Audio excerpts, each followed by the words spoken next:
एक बार फिर नए वीडियो में आप लोगों का स्वागत है। बच्चों, आज केमिस्ट्री 12th के 13वें चैप्टर नाइट्रोजन युक्त कार्बनिक यौगिक के इम्पोर्टेंट प्रश्न लिए गए हैं, जिसको दूसरे भाषा में हम एमीन के नाम से जानते हैं।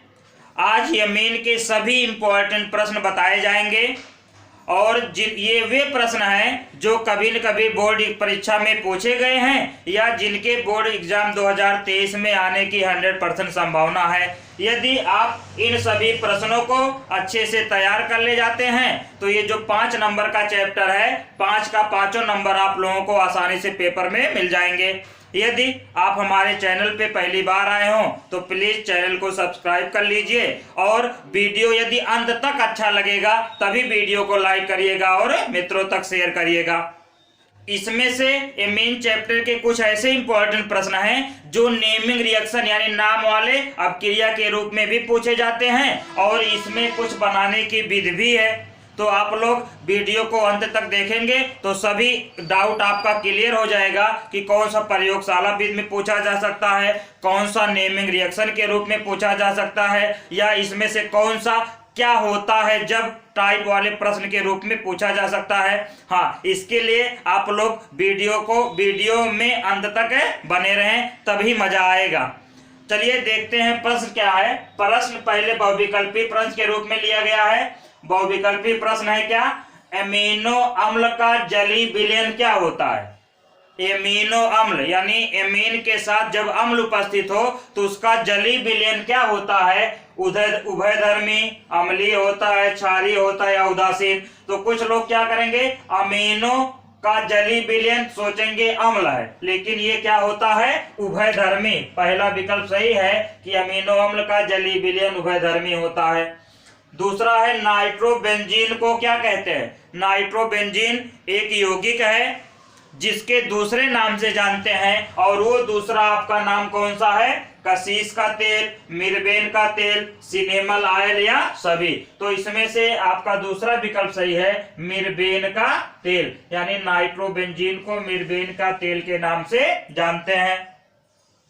तीसरा प्रश्न है, सूत्र C4H11N के कितने प्राथमिक एमीन संभव है। एमीन 3 प्रकार के होते हैं, प्राथमिक एमीन, द्वितीयक एमीन और तृतीयक एमीन। तो इसमें सूत्र दिया है, क्या सूत्र दिया है, C4H11 और N के कितने प्राथमिक एमीन बन सकते हैं। एक चीज जानकारी के लिए हम आप लोगों को बता दें कि जो एमीन होता है इसमें से पहले कार्बन से लेकर दूसरे कार्बन तक कोई भी समवायी यौगिक नहीं बनता है, लेकिन तीसरे कार्बन से लेकर 5वें कार्बन तक के समवायी यौगिक बनते हैं।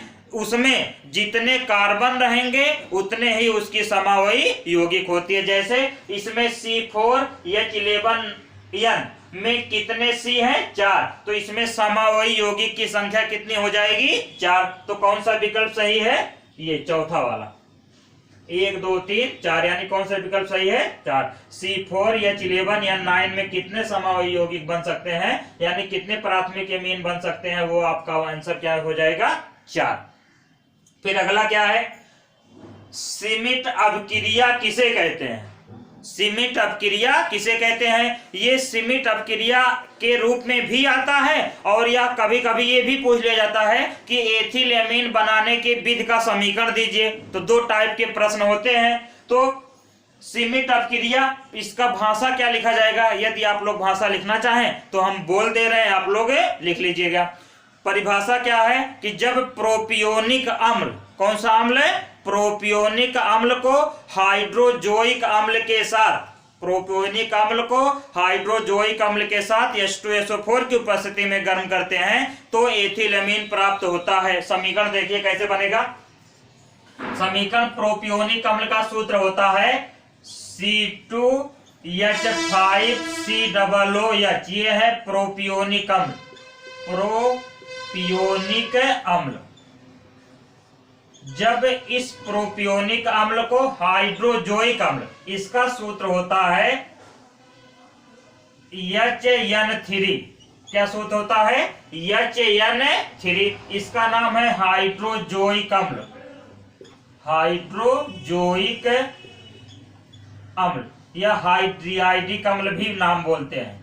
अब जब इसको H2SO4 के साथ गर्म करेंगे, H2SO4 की उपस्थिति में गर्म करेंगे तो क्या बनेगा, ध्यान देना। यहां से COO निकाल दे तो एक H है और यहाँ का एक H और एक N ले लेंगे तो एक N एक H और एक H NH2 बना लिया और यहाँ CO2 निकल गया तो बन गया क्या, C2H5NH2 प्लस ये COO निकल रहा है यानी CO2 हो गया और प्लस क्या बचा है आपका, एक N यहां से निकल गया तो 2 N बचा है यानी नाइट्रोजन है गैस। इसका नाम है एथिलएमीन।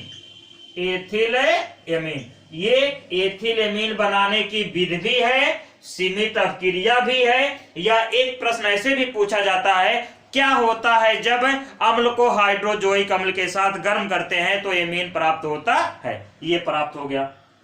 अगला क्वेश्चन है, एनिलीन बनाने की प्रयोगशाला विधि का समीकरण दीजिए। एनिलीन बनाने के प्रयोगशाला विधि का समीकरण देना है केवल। तो समीकरण क्या इसमें लिखा जाएगा, प्रयोगशाला विधि में एनिलीन कैसे बनाते हैं। इसका भाषा है कि जब नाइट्रोबेंजीन का अपचयन कराते हैं टिन के उपस्थिति में या HCl की उपस्थिति में, भाषा आप लोग लिखना चाहें तो लिख लेंगे कि जब नाइट्रोबेंजीन का अपचयन HCl या टिन की उपस्थिति में करवाते हैं तो एनिलीन प्रयोगशाला में प्राप्त होता है। देखिए समीकरण कैसे लिखा जाएगा।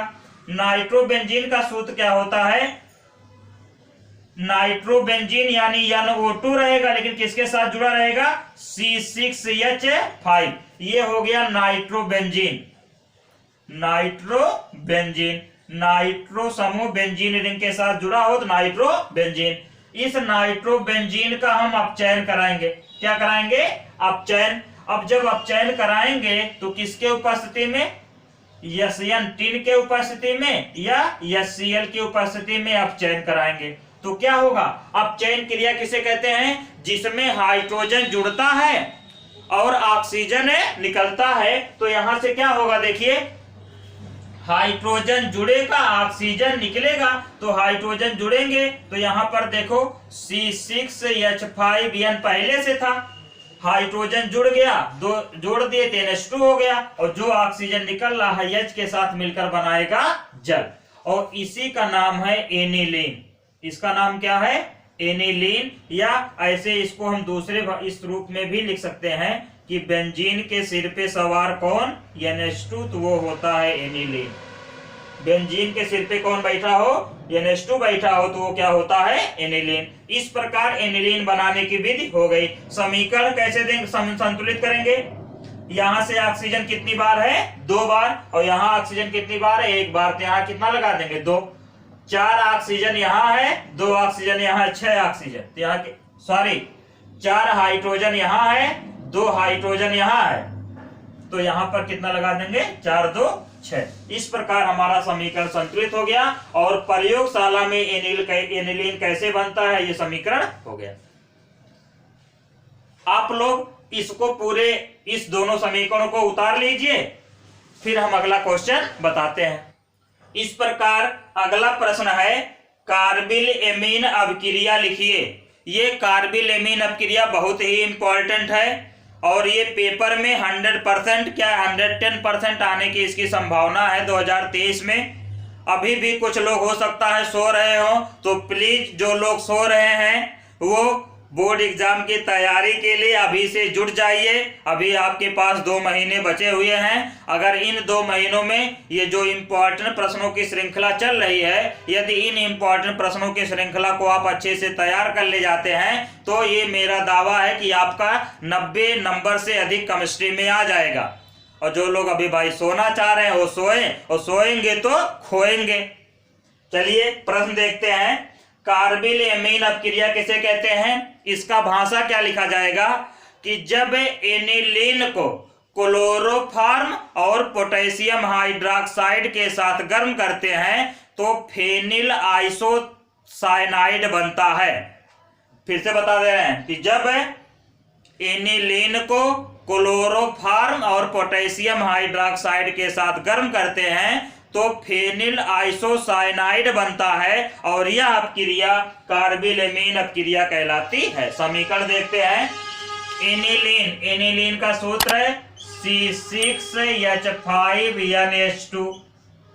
क्लोरोफार्म, ये एनिलीन हो गया। क्या है ये? एनिलीन। एनिलीन को क्लोरोफार्म, क्लोरोफार्म का सूत्र है CHCl3। ये है क्लोरोफार्म।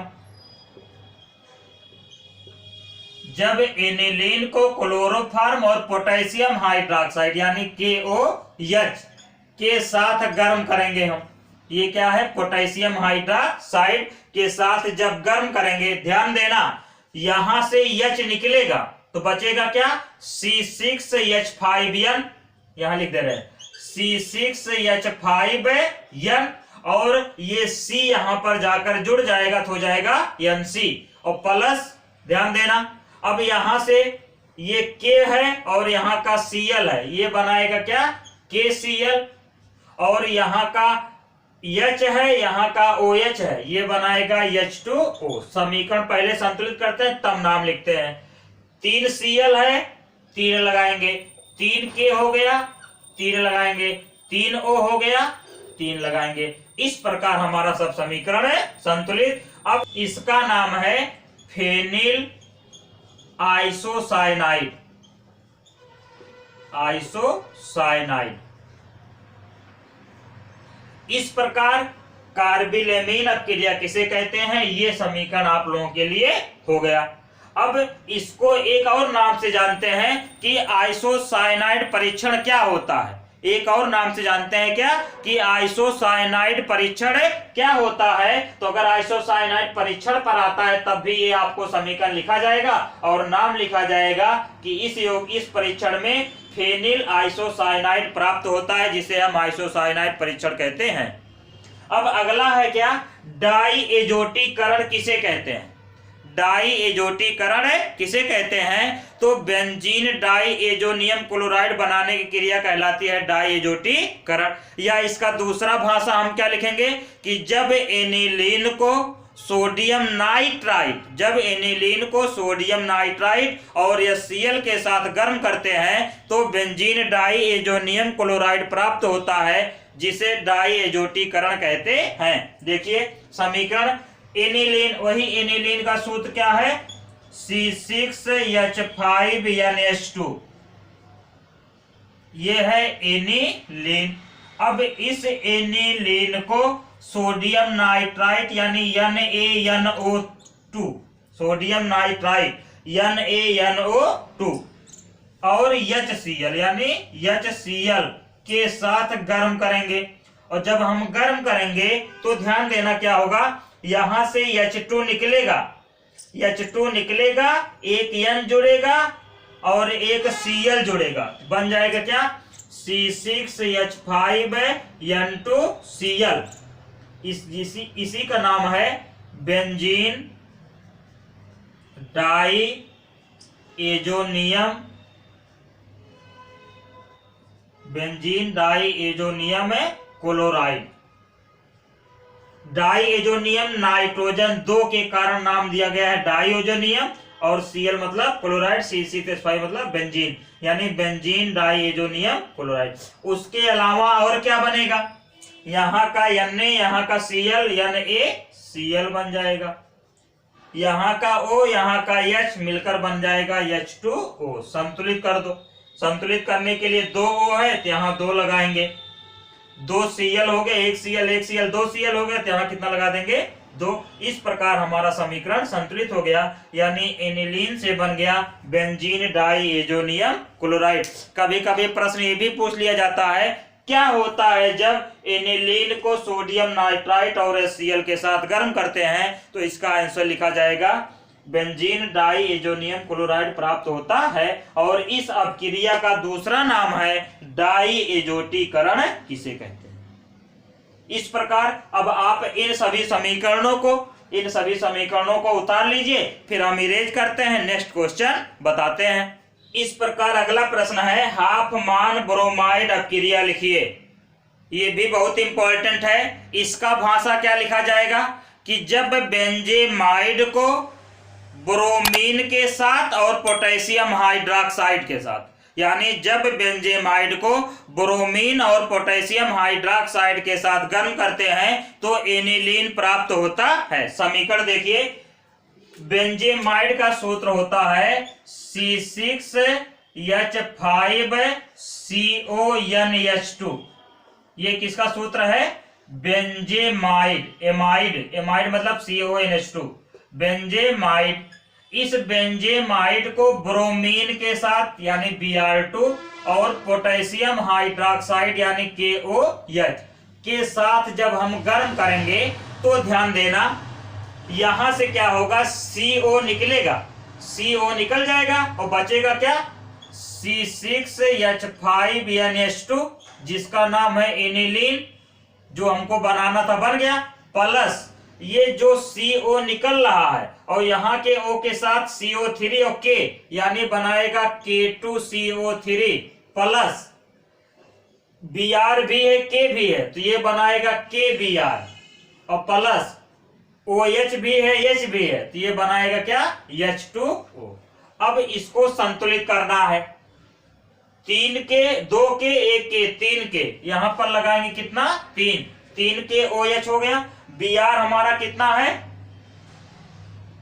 सॉरी 1 Br यहां है और यहां पर कितना Br है, 2 Br। पहले यहां 2 लगाएंगे, 2 के 4 के तो यहां कितना लगा देंगे हम, 4 के लगाएंगे। अब हमारा समीकरण हो सकता संतुलित होगा। H देख लो, 2H और 4 2 6H और 6H में कहा है, 2H है तो यहां पर 2 लगा देंगे, संतुलित हो गया। यानी बेंजेमाइड से बन गया क्या, एनिलीन, या इस अपक्रिया का नाम है हाफमान ब्रोमाइड अपक्रिया, या इसको हम कहते हैं क्या होता है जब बेंजेमाइड को ब्रोमीन और पोटेशियम हाइड्रोक्साइड के साथ गर्म करते हैं तो क्या प्राप्त होता है, एनिलीन। या बेंजेमाइड से एनिलीन कैसे प्राप्त करते हैं, ये इसका समीकरण हो गया। यानी 3-4 टाइप से इस प्रश्न को पूछा जा सकता है। अगला प्रश्न है युग्मन अपक्रिया। तो युग्मन अपक्रिया किसे कहते हैं, युग्मन माने होता है जुड़ना, यानी 2 यौगिक आपस में जुड़ जाए तो युग्मन अपक्रिया हो गई। यानी परिभाषा क्या लिखा जाएगा, जब बेंजीन डाइएजोनियम क्लोराइड को फिनाल के साथ, जब बेंजीन डाइएजोनियम क्लोराइड को फिनाल के साथ गर्म करते हैं तो पैरा हाइड्रोक्सी एजोबेंजीन प्राप्त होता है, जिसे युग्मन अपक्रिया कहते हैं। समीकरण देखिए, इसको थोड़ा सा बेंजीन रिंग से बताते हैं। युग्मन अपक्रिया, बेंजीन डाइएजोनियम क्लोराइड का सूत्र होता है बेंजीन यानी C6H5N2Cl, तो N हो गया, डबल बॉन्ड N और Cl यानी N2Cl। इसको हम गर्म करेंगे फिनाल के साथ, किसके साथ, फिनाल। और फिनाल क्या होता है कि जब बेंजीन के सिर पे बैठा हो कौन, OH, तो उसे हम कहते हैं फिनाल।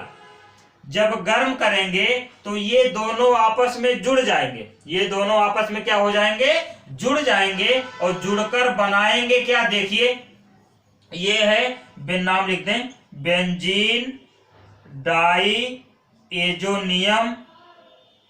डाइएजोनियम क्लोराइड,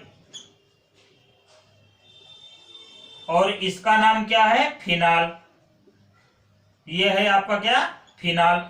अब जब इसको आपस में जोड़ेंगे तो जोड़ने में क्या होगा, ध्यान देना, यहां से एक H निकाल देंगे, यहां से एक H निकाल देंगे और एक Cl के साथ तो यह Cl बना लेगा, और यहां से H निकालेंगे तो ये जाकर यहीं पर जाकर जुड़ जाएगा। तो इसको थोड़ा सा हम इस प्रकार बना दें अब की बार, ये तो बेंजीन रिंग हो गया, यहां एक N है, फिर डबल बॉन्ड N है, हो गया। अब यहीं से इसको जोड़ना है तो यहां से ऐसे जोड़ दीजिए, देखिए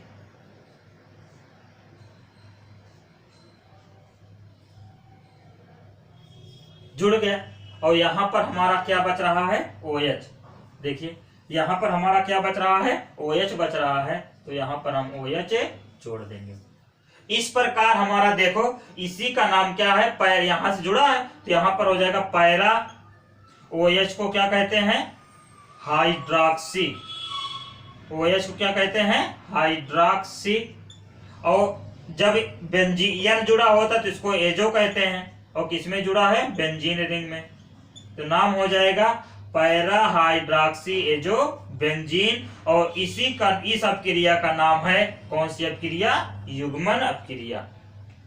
इस प्रकार सभी जितने भी इंपॉर्टेंट प्रश्न थे सभी प्रश्नों का उत्तर आसानी से बता दिया गया है, और यदि आप लोग इन सभी प्रश्नों को अच्छे से तैयार कर ले जाते हैं तो ये मेरा दावा है कि 5 नंबर आपको इन्हीं 7 प्रश्नों में से 5 नंबर 101% मिल जाएगा। जान लीजिए 5 नंबर कहीं जाएगा नहीं। आप जब पेपर पाएंगे तो कहेंगे अरे वाह ये तो मजा आ गया, ये 5 के 5 प्रश्न वही हैं जो गुरुजी ने बताया था। अब यदि आप लोगों को वीडियो अच्छा लगा हो तो हमने शुरू में ही कहा था, यदि वीडियो अच्छा लगा हो तो प्लीज वीडियो को लाइक करिए, एक प्यारा सा अच्छा सा कमेंट करिए, और इस प्रकार हम आपसे मिलते हैं नेक्स्ट वीडियो में। तब तक के लिए जय हिंद।